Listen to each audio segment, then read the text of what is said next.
ರಾಮಕೃಷ್ಣ ಅವರೇ, ಸೊ ಪ್ರಧಾನಿ ಮೋದಿ ಅವರು ಬಟ್ಟೆಯಿಂದಾಗಿ ಯಾರನ್ನು ಗುರುತಿಸಿದ್ರು, ಆದ್ದರಿಂದಾಗಿ ಬಟ್ಟೆ ಬಿಚ್ಚಿ ಇವರು ಒಂದ್ ನಿಮಿಷ ಸರ್, ಒಂದ್ ನಿಮಿಷ ಪ್ರೇರಣೆ ಆಗ್ಬಿಟ್ರಲ್ಲ. ಅವಾಗ ಅವ್ನು ಇದ್ದಿದ್ದು, ಅವ್ನು ಹೇಳ್ತಾ ಇದ್ದಿದ್ದು ಯಾರು, ಅವಾಗ ಇದ್ದಿದ್ದು ಅವ್ನ ಹಿಂದಗಡೆ ಯಾವ್ದೋ ಸಂಘಟನೆಗಳು, ಆ ಸಂಘಟನೆಗಳು ಯಾವ್ದು ಎಲ್ಲಿಟ್ಟಿನೋ ಮತ್ತೊಂದು ಮಗದೊಂದು ನಾವು ಲಿಸ್ಟ್ ಮಾಡಿದೀವಲ್ಲ, ಬ್ಯಾನ್ ಮಾಡಿದೀವಲ್ಲ, ಆ ಸಂಘಟನೆಗಳಿತ್ತು. ಈಗ ಅದು ಎಲ್ಲಿಗೆ ಬರ್ತಾ ಇದೆ ಅಂದ್ರೆ ವೈಯಕ್ತಿಕ ನೆಲೆಗೆ ಬರ್ತಾ ಇದೆ. ಅದು ನಮ್ಮ ಮೇಲೆ ಪರಿಣಾಮ ಬೀರ್ತಾ ಇದೆ.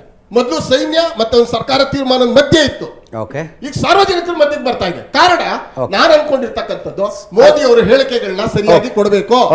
ನೀವು ನನ್ನ ಪ್ರತಿನಿಧಿಯಾಗಿ ಮಾತಾಡಬೇಕು. ನೀವು ವೈಯಕ್ತಿಕವಾಗಿ ಮಾತಾಡ್ತಕ್ಕಂಥದ್ದು ದೇಶದ ದುಷ್ಪರಿಣಾಮ ಬೀಳುತ್ತೆ. ಇನ್ನೊಬ್ಬರು ನೀವು ಪ್ರೇರಣೆ ಆಗ್ಬೇಡಿ. ಹಾಗಾದ್ರೆ ಮೋದಿ ಅವರು ಮಾತನಾಡುವುದಕ್ಕಿಂತ ಮುಂಚೆ ಅದು ಸೈನ್ಯ ಮತ್ತು ಭಯೋತ್ಪಾದಕರ ಹೋರಾಟ ಮಾತ್ರ ಆಗಿತ್ತು ಅಂತನಾ? ಅಲ್ಲ, ಜನಸಾಮಾನ್ಯ ರಾಜಕೀಯ ತೀರ್ಮಾನಗಳು ಸೈನ್ಯದ ಧೈರ್ಯ ಇತ್ತು. ಇಲ್ಲ, ಅದು ಕಾಣ್ತಾ ಇಲ್ಲ. ಸೈನ್ಯಕ್ಕೆ ನೀವು ಧೈರ್ಯನೂ ಕೊಡ್ತಾ ಇಲ್ಲ. ನಾನು ಮಾತೇ ವೇದವಾಕ್ಯ. ನಾನು ಹೇಳಿದ ಮೇಲೆ ಅವ್ನು ಯಾರು ಹೇಳಿದ್ರ, ನನ್ಗೆ 59 ಹೆಜ್ಜೆ ಇದೆ, ಇವರು ಟೆರರಿಸ್ಟ್ಗಳು ಓಡೋಗ್ಬಿಡ್ತಾರೆ. ನಾನು ಹೇಳ್ತಾ ಇದ್ದೀನಿ 370 ಬಿಟ್ಟು ಅಲ್ಲೇನು ನಡೀತಾನೆ ಇಲ್ಲ. ಎಲ್ಲರೂ ಸಮೃದ್ಧವಾಗಿದ್ದಾರೆ ಎಂದಾಗ ತಾನೇ ನಾನು ಹೋಗಿದ್ದು ಟೂರಿಸಂಗೆ.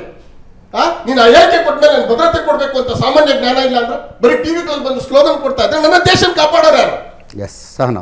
ಮೋದಿ ಅವ್ರು ಹೇಳೋಕ್ ಮುಂಚೆನೂ ಅವ್ರು ಯಾವ ಧರ್ಮದವರು ಯಾರು ಅಂತ ನೋಡೇ ಹೊಡಿತಾ ಇದ್ದಿದ್ದು. ಅವರು ಈ ಹೇಳಿಕೆಗಳು ಇವೆಲ್ಲ ಒಂದು ನಮಗೆ ಕಾರಣಗಳಷ್ಟೇ, ನಮಗೆ ಜಸ್ಟಿಫಿಕೇಶನ್ಗಳಷ್ಟೇ. ಒಂದು ಇಲ್ಲಿ ಏನು ತಪ್ಪು ಅನ್ನೋದು ನಾನು ಒಪ್ಕೊಳ್ಳೋದು ಏನು ಅಂದರೆ, ಇಷ್ಟೊಂದು ಘಂಟಾಘೋಷವಾಗಿ ಪ್ರವಾಸಿಗಳು ಹೋಗಬಹುದು ಅಂದಿದ್ದು ಅದು ಬಹಳ ದೊಡ್ಡ ತಪ್ಪು. ಅದನ್ನು ಗ್ರ್ಯಾಂಟೆಡ್ ಆಗಿ ತೊಗೊಂಡ್ಬಿಟ್ಟಿದ್ದು ಕಾಶ್ಮೀರನ. ಎಲ್ಲರಿಗೂ ಇವತ್ತು ಮನಸ್ಸಲ್ಲಿ ಏನಿದೆ, 370 ಹೊರಟೋಯ್ತು, ಎಲ್ಲ ಸರಿಯಾಗಿದೆ ಅಂತ ನಾವು ಸಾಮಾನ್ಯರು ತಿಳ್ಕೊಬಹುದು. ಆಳ್ತಾ ಇರೋರು ತಿಳ್ಕೊಂಡ್ರೆ ತಪ್ಪಾಗುತ್ತೆ. ನಮ್ಮ ಗೃಹ ಸಚಿವರಿಗೆ ಗೊತ್ತಿರಬೇಕು, ನಮ್ಮ ಪ್ರಧಾನಿಗೆ ಗೊತ್ತಿರಬೇಕು ಎಲ್ಲವೂ ಸರಿಯಾಗಿಲ್ಲ. ನಿಮ್ಗೆ ಹಾಗೆ ಅನ್ನಿಸ್ತಾ ಇದ್ರೆ ನೀವು ತಪ್ಪು ಮಾಡ್ತಿದ್ದೀರಿ, ಸ್ವಲ್ಪ ಅಲ್ಲಿ ಸಮಯ ಕೊಡಿ, ಅಲ್ಲಿ ಒಳಗೆ ಏನಾಗ್ತಿದೆ ನೋಡಿ, ಕಾಶ್ಮೀರಿ ಪಂಡಿತರ ಅಭಿಪ್ರಾಯವನ್ನು ನೀವು ತಿಳ್ಕೊಳ್ಳಿ. ಈಗ ಅವ್ರಿಗೆ ಏನು ಅನ್ನಿಸ್ತಾ ಇದೆ, ಅವ್ರು ಏನು ಭಾವಿಸ್ತಾ ಇದ್ದಾರೆ, ಒಂದು ಸಲ ಫಸ್ಟ್ ಅವ್ರನ್ನ ಕರ್ಕೊಂಡು ಹೋಗಿ ಒಂದು ರೌಂಡು. ಇಲ್ಲಿ ಬೇಕಾದಷ್ಟು ಮಾಡಬೇಕು.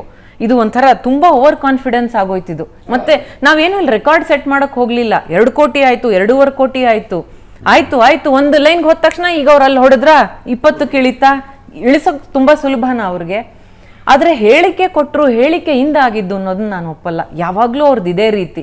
ಅವರ ಮನೆಗಳನ್ನ ಅಬ್ಸರ್ವ್ ಮಾಡೋರು, ಮೊದಲೆಲ್ಲ ಅಕ್ಕಪಕ್ಕದಲ್ಲೇ ಇರೋರು ಗೊತ್ತಾಗೋಗೋದು.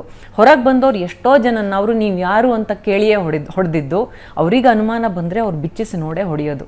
ಇದು ಅವ್ರ ರೀತಿ. ಮೋದಿ ಹೇಳಿಕೆಯಿಂದ ಅವ್ರು ಹೊಸದಾಗಿ ಏನೂ ಡಿಸ್ಕವರ್ ಮಾಡ್ಕೊಂಡಿಲ್ಲ.